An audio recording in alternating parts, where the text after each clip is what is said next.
Hello again. Today I'm going to keep talking about perception. Let's move on with exposure. Exposure occurs when a stimulus comes within the range of someone's sensory receptors. As I mentioned last week, each second we are exposed 11 million knowledge from the environment. Despite our brains are capable of processing only 16 to 50 of them. So we either do not get those messages or simply we ignore them. From the marketer's perspective, if these messages cannot reach the potential customers, plenty of money would go for nothing. Waste of resources, this means. Those commercials will not make any sense if nobody sees them.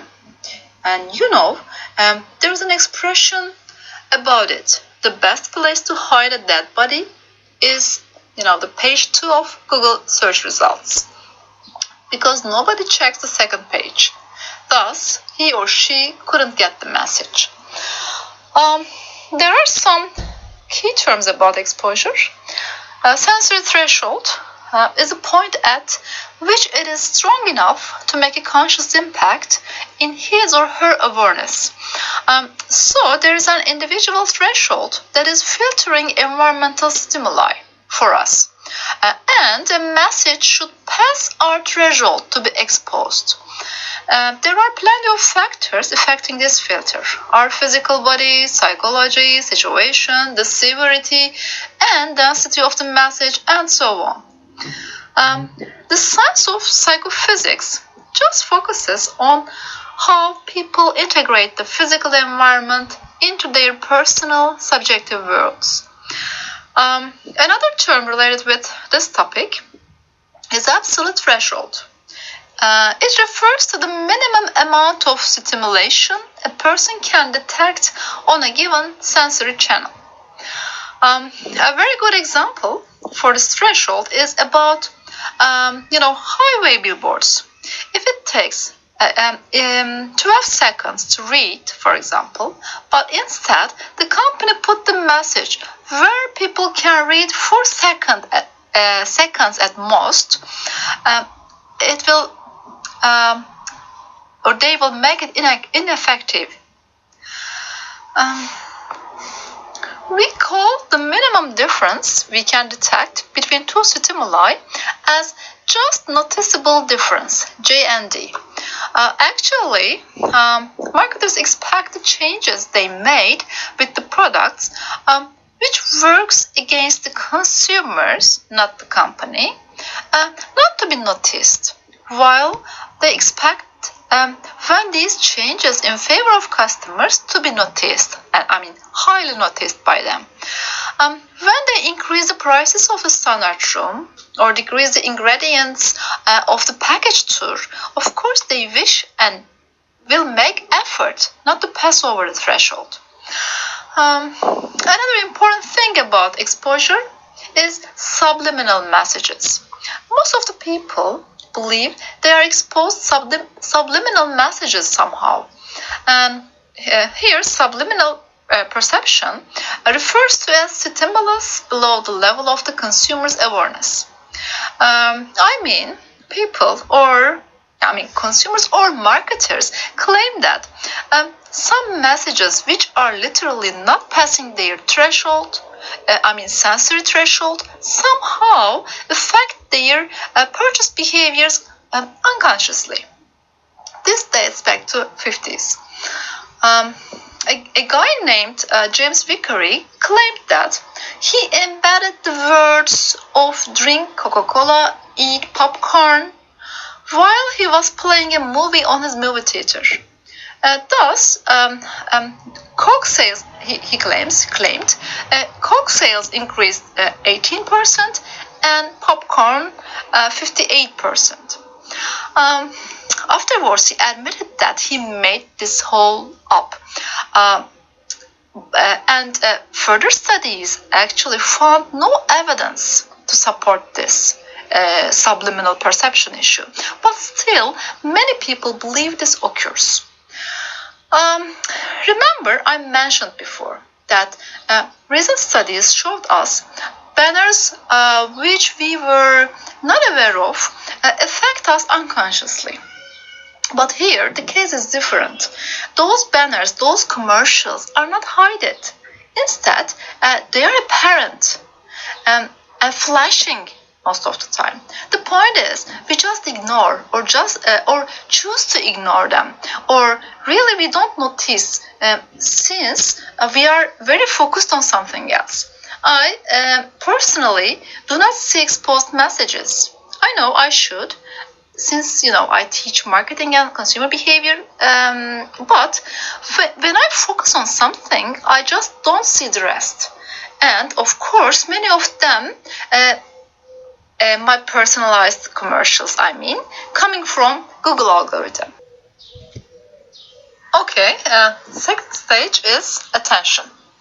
Do the messages get or grab my attention? Attention refers to the extent to which processing activity is devoted to a particular stimulus. So, what is the formula to get our attention? Unfortunately, there is no ready-made formula, but some factors blocking our attention. They are personal factors and stimulus factors. But before I want to mention two more things that cause poor attention: sensory overload and multitasking.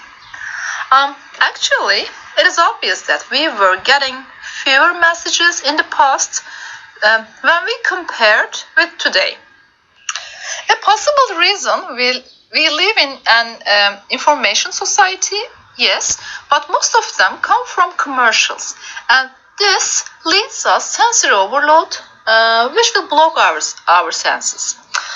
Another one is multitasking, and it refers processing information from more than one medium at a time. Actually, you are very familiar with this. While you are listening to me, your messages, look around, you may even reply your parents. I remember my father told me one of his generals, he was speaking on the phone and taking notes at the same time, and also he nodded my father to tell whatever he has to. 3 different tasks at a time. I remember I was a teenager, but I amazed him. I can hardly take messages while I'm, following someone. And if my son blockades me, that's it. This would be the end of the, task. So I'm a, unique task or unitask, let's say, person, but I admire my students. I hope you can accomplish all of your tasks efficiently, because I feel like I have a full, let's say, jug to allocate for each bottle, and at the end of the day, I cannot top off any. I respect whatever you think about multitasking, and I believe in progress. The more you practice, the better you become. But still, to some extent, multitasking prevents us getting each message properly. And I mentioned personal factors which will affect our attention. Our experiences, our psychology, attitudes, culture, beliefs are some personal factors. We perceive the stimuli by comparing our past knowledge and experiences. Remember Jolly Tour's jingle. Since your past experience was annoying, you may want to ignore the message. Or, if you feel hungry, you are very likely to notice distant commercials from, for example, Yemek Sepeti. When we feel that we are exhausted and need a weekend holiday, it is possible you catch hot news about Çeşme or Alaçatı, Özdere, whatever. Actually, we call this perceptual vigilance. Yani algısal canlılık ya da algılama uyanıklığı.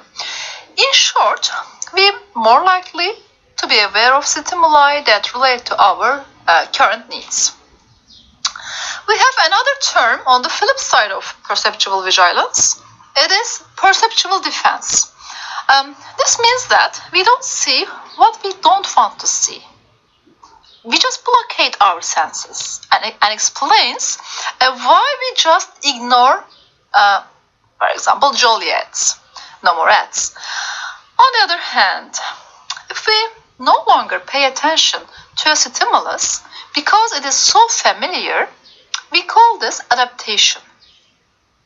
And it is the degree to which consumers continue to notice a stimulus over time. This is the reason that marketers change commercials very often to overcome this difficulty. Several factors can lead to adaptation. Intensity, discrimination, exposure, and relevance. If the stimulus about the brand less intense, it may not pass our threshold. This is the main reason of increasing voice of commercials or sudden increase in in the voice of commercials when your favorite show is on break. Since you will not pay attention and of course do something else, stimuli need louder sounds, brighter colors, and more motion. If the stimulus is simple and has no noticeable difference between rivals, it may not grab your attention. The same is true for exposure.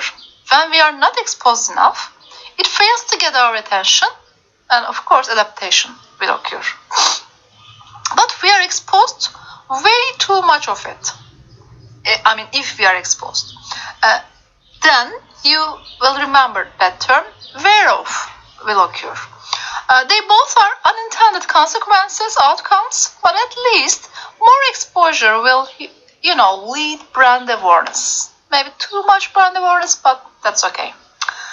And another factor is relevance.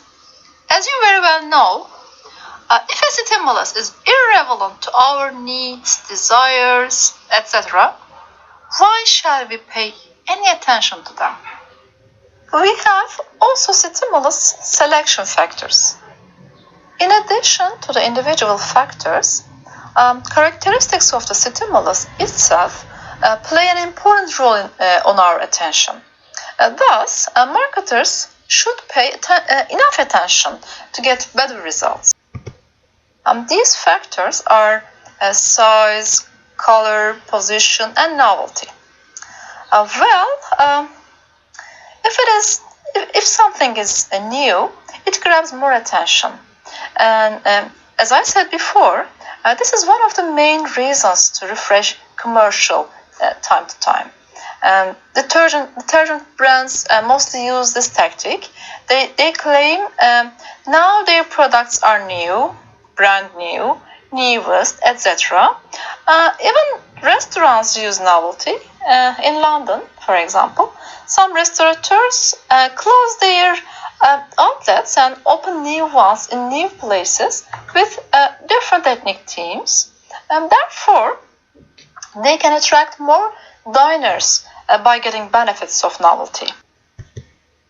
Size of a stimulus is another eye-catching factor. In many hotel brochures or ads, pools, beach, other common places, and rooms are pictured oversized. I've already mentioned colors and how effective they are for our sensory receptors. Tone, brightness, density, all are important to draw our attention. Relative position to typical or similar competitors is another important factor for our attention. In a store, you can see varied products juxtaposed. In fact, each place on the shelves priced separately, since they attract different levels of attention. Position has much more importance for hotels, restaurants, and so on. When a hotel has an amazing, unique landscape, this definitely gets will get our attention. As a matter of fact, we have a whole knowledge on positioning in marketing, you know. And position is of benefit for especially restaurants. When you want to promote a specific food, it is important where you place it. Possibly at the top of the left-hand side, according to a recent study, since we read menus as books from the left to the right and from the top to the bottom. Position also is important in online advertising. Remember what I did say about second page of Google search results. It is crucial to be in the first page, on the first page, but it is also important how you design your web page, like designing menu card. You should be careful while you are using colors, size, and placing your offerings in your website, brand.com. Well, so far I mentioned how important paying attention at something, but an interesting study found that we enjoy TV shows more when commercials interrupt them. When something interrupts us as we are, for example, watching our favorite show, having a massage, or maybe having dinner at a restaurant, we enjoy more. Here the point is, when we are having a service, at some point we start to habituate. We get used to that level of service, and we expect more. On the other hand, when external stimuli interrupt us, somehow we go back to the initial experience level. And I resemble this to the forgetting curve. When we are exposed to something, here, consider it's a dining service. We are content with the service at that time, but after a while, we just adapt to this level, and we start to find it usual, ordinary, or even dull. But then something interrupts us, such as sudden loud music or an argument coming from the next table, or maybe it is just a funny waiter distracting you. Hence, your experience level, actually here it is a curve, and your experience curve starts to go up instead of going down. So the restaurant can keep your experience alive. This is a very interesting, exciting side of our perception. The last stage of perception is interpretation. It refers to the meanings we assign to sensory stimuli. This is a stage where we may get different meanings, inferences from the same stimulus.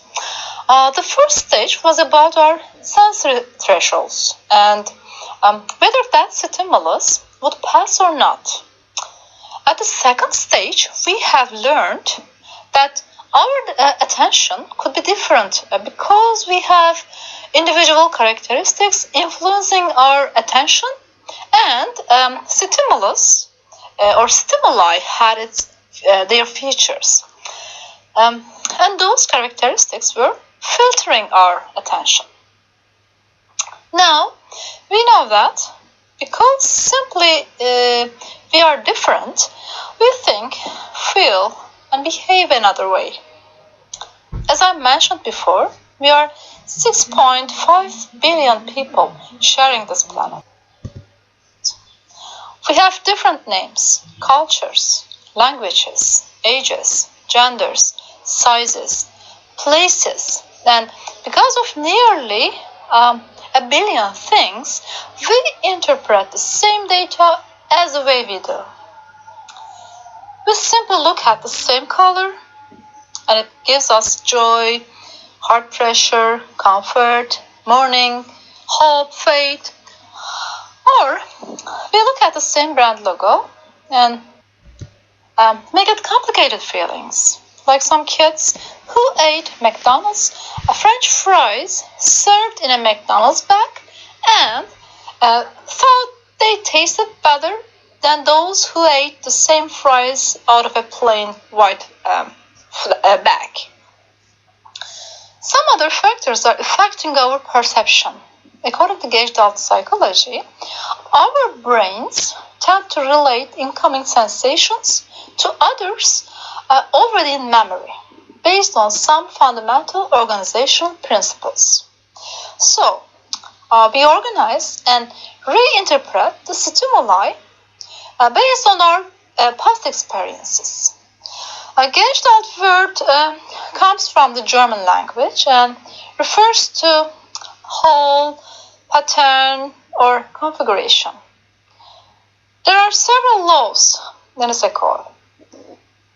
Principles of closure, similarity, figure ground, and continuity. According to the closure principle, we tend to perceive an incomplete picture as complete.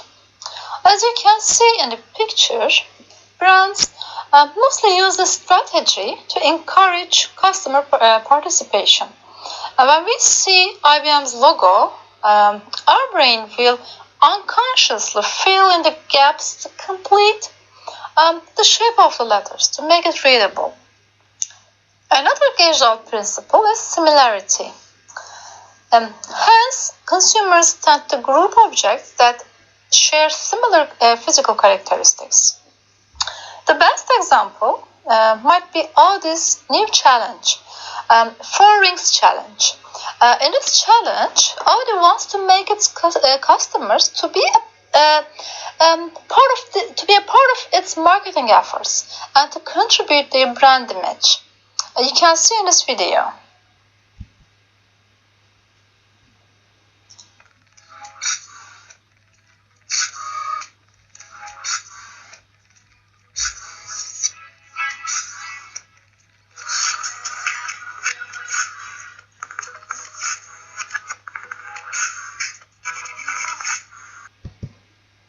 However, it did go beyond the expectations, and not only its non-users or non-prospects, but also its rivals became a part of it, a part of this challenge. Here you see Mercedes, and of course the brand just wants to get some of the attention onto its brand.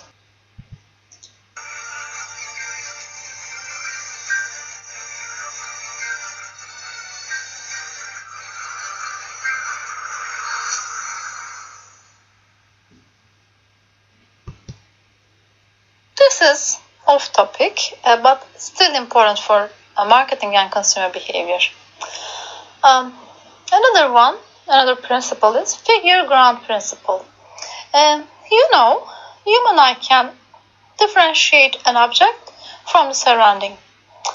We perceive certain objects as being in the foreground and other objects as being in the background. At the top right-hand corner, McDonald's asks, "What's on your mind?" And it's a very good example of this principle.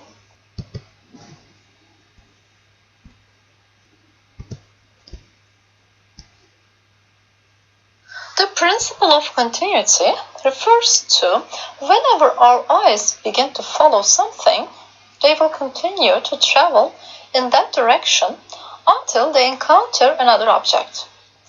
The best example is Amazon's logo. In its logo, there is an arrow going from A to Z, referring that Amazon has everything from A to Z. Another example is Google or Yandex Maps. It becomes easier with a colored arrow when you are following a path. You can see the logo for the Hotel Association of Canada at the bottom left-hand corner. It makes the user's eye naturally follow the maple leaf. Actually, there are more Gestalt principles here I didn't mention. And another thing is We can combine these principles into our destination logo or website design. Okay, that's all for this week. Take care of yourself.